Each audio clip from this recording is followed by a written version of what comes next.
But just to see the impact that something like this could be having on people's lives, what do you make of what's happening? This is a strategy. And there's even more to it than demonizing immigrants, although that's obviously part of what he's doing. This is a strategy to get us talking about the latest crazy thing that he did, whatever urban legend he amplifies. Right now, it's about people eating cats or geese or whatever, because he cannot afford for us to be talking about his record.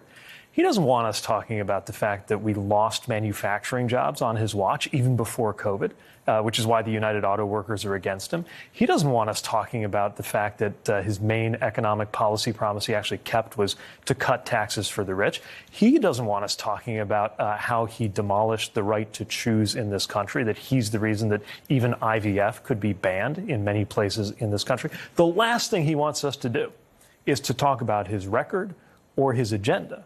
So what he wants us talking about is whatever crazy nonsense he can thrust into the center of the internet and the media conversation, which this week happens to be the stuff about eating cats or dogs or geese or whatever. So you think it's just a distraction technique? Yeah, I mean, but it's one that isn't harmless, right? It's affecting this community, and it contributes to this bigger picture of demonizing immigrants. But again, this is strategic. I don't give him credit for much, but whether it's this, whether it's blurting out a racist remark in a auditorium full of black journalists, as he did a few weeks ago, whether it's choosing 9/11 of all days to invite a 9/11 truther who said it was an inside job with him, right?